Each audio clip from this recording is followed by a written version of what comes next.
In this video, we're talking about your marketing activity. So just rewind a second. Let's just explain what we mean by a marketing channel. What is a marketing channel? Because I know that sometimes we use certain words or terms thinking that everyone knows what we're talking about when perhaps they don't.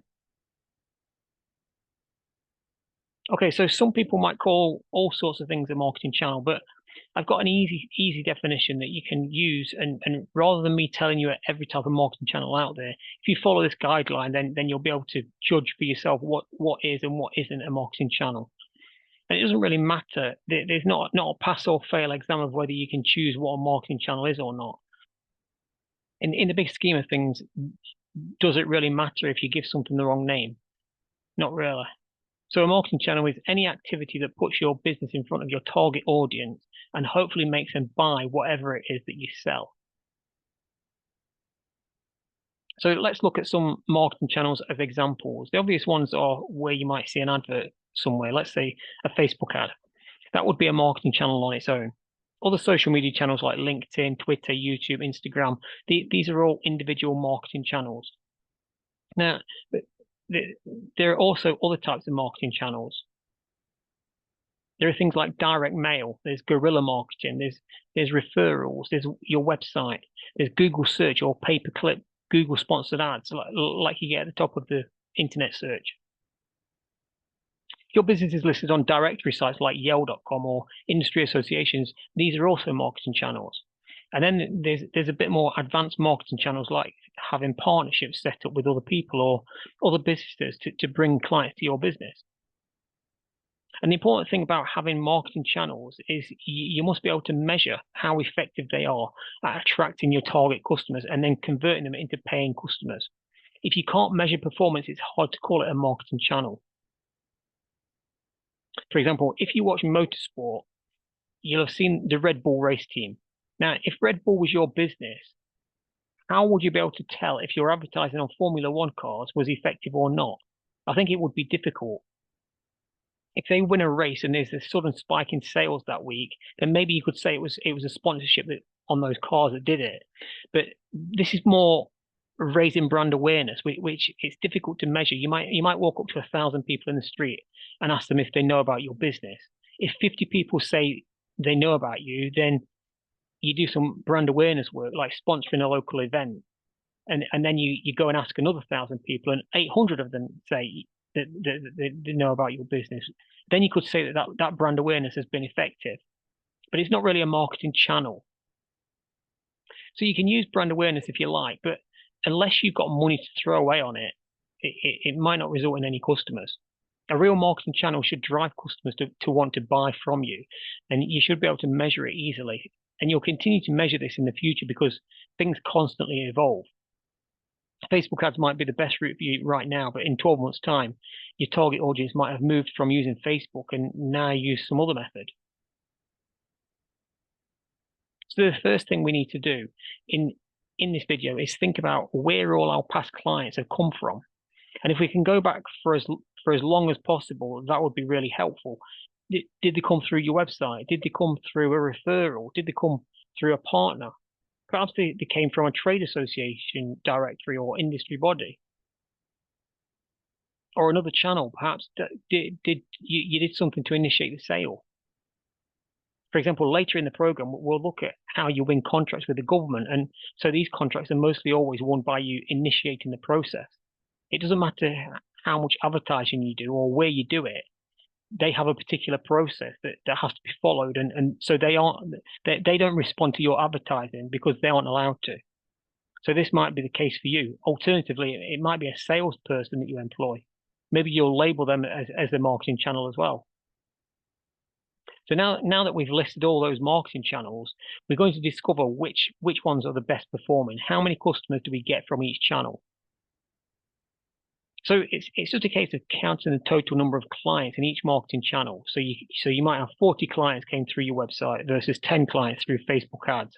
When you've done this, you'll probably notice a trend of which channels bring in the highest number of new clients, and most likely with just a handful of channels bring the majority of clients.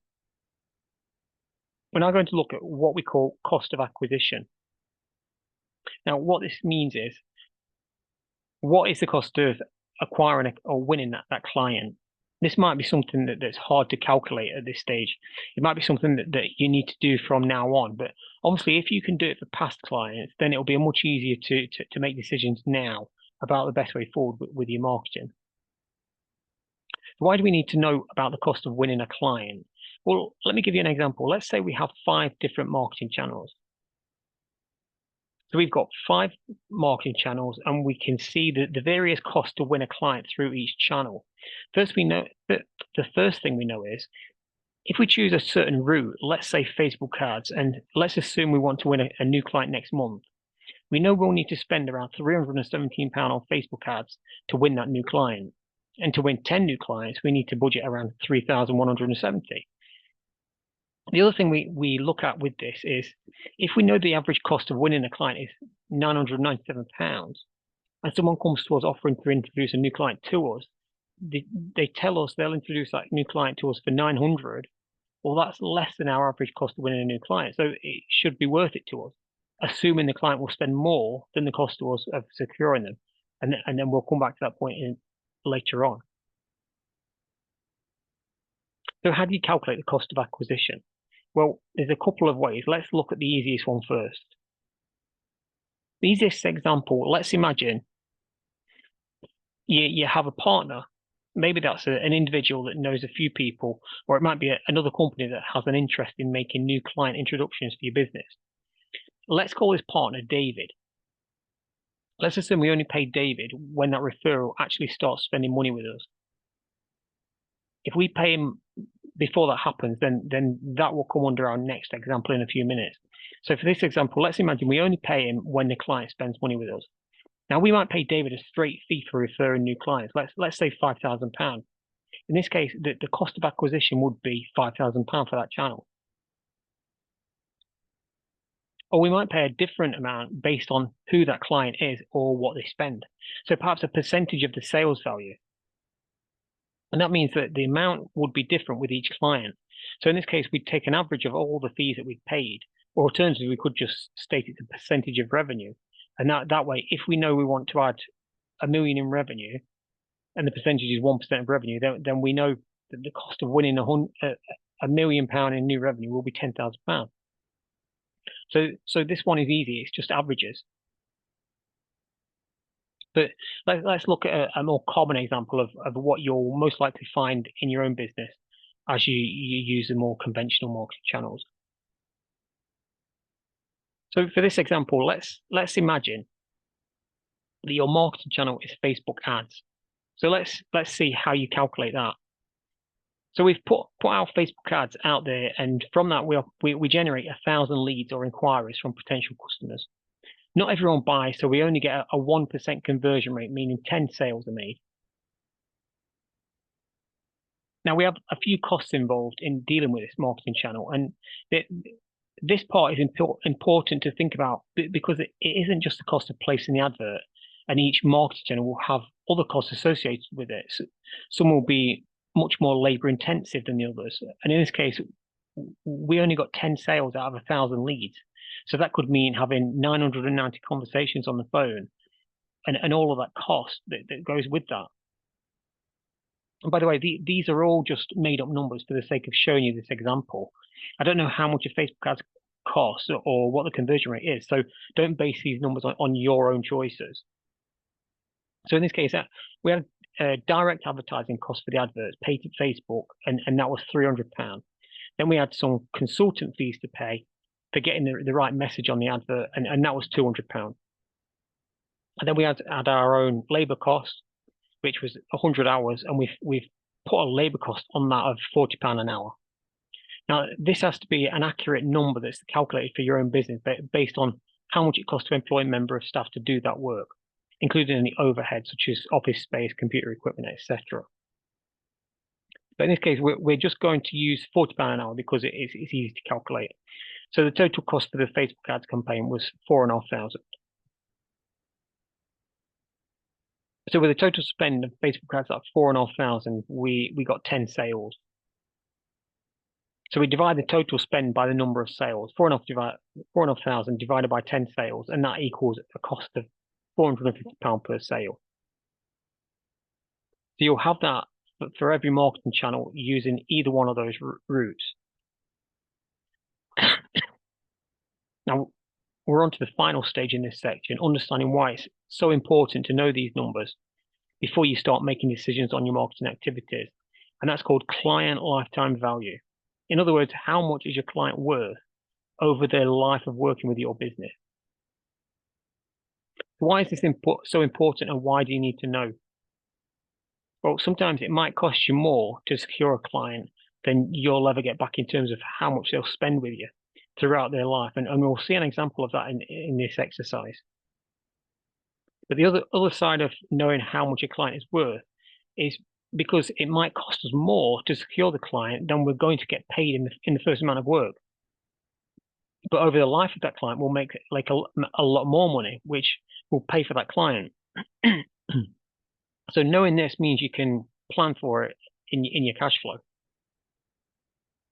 You see this a lot with technology and software companies. They spend £1,000 to secure you as a client, but your initial order value might only be £200. But you might work with them for 10 years, and over that 10 years end up spending 20,000. So over time you end up being very, very valuable to them. It's just that they have to finance that cost up front. It's the same with telephone contracts as well, mobile phone contracts. And this is why it's important to know the client lifetime value. So you can make decisions like this of whether you're willing to finance the upfront costs of winning your new clients, or whether you'd rather have the client pay for themselves up front. So how do you calculate the client lifetime value? Well, the first step is to go back to your list of clients and past clients, and I do this for each sector. So within each sector, add up all the revenue you've taken from all of your clients in that sector. And the next step is to divide that number by the number of clients in that sector. Now, some people are happy to leave it there and know what the average revenue per client is, but I think it's better to take it one step further. What's the point of knowing how much revenue comes from the average client or sector if we don't know what that converts to in profit? In this example, let's imagine we spend £1 million on marketing to this sector. In theory, the average client spends over £1 million, so we should earn it back. So what if that sector isn't profitable? We'd spend £1 million on trying to win a new client, but we'd never recover it in actual money in our pocket. So I think the better option is to calculate what the average lifetime profit will be for each client instead. So to do that, we need to go back to our previous exercises to find out what the gross profit margins were for each sector. And we can then add that to the average revenue figure for each client in that sector. In this example, the gross profit margin was 64.4%.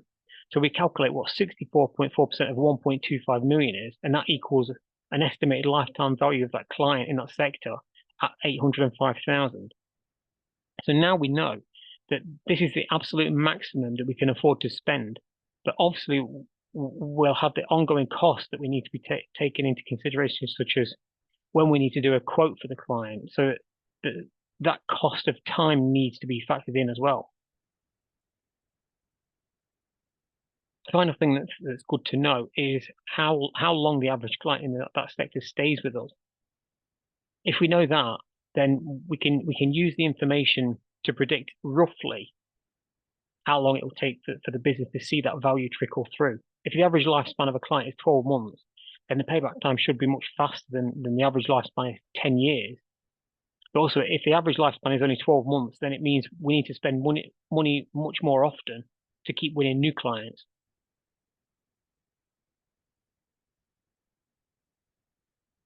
So to find this out, we go back to our list of clients in each sector. And again, we're going for an average within each sector.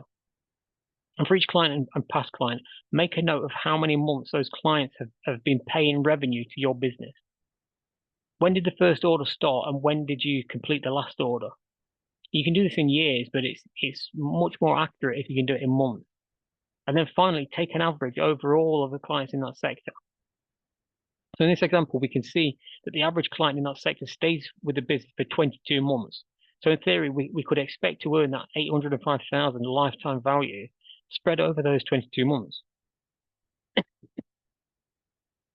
The last thing I want to say about your marketing channels is that everything in marketing should be predictable. It shouldn't be a case of you spending some money on an advert and then hoping and praying that you get some customers from it. You should know after you've done all this work, and as you progress through this program, that for every pound you spend on marketing, that will produce so many pounds in revenue. And you can only do that by going through the work and understanding the results you're getting. Likewise, if you try something new, it might be experimental, and as in you don't know what results you're going to get from it, but you'll do it in small amounts and test and measure the results you get from it, and then that way, the second time you do it, it will be more predictable. What you don't want to do is to start off and bring in all new marketing channels that you're testing every single one of them. You want to stick to what you already know, and then just test one or two, maybe each quarter, just to see how new ideas develop. And if you look at your clients, you'll instinctively know which of those clients you're most likely to win new work from. With some clients, you might only win 10% of the quotes you give them. For others, you might win 80% of them. So by knowing this and combining it with everything else you're learning through this process, you can prioritize your activity, prioritize your quotes, your marketing, etc., to get the best return on your efforts.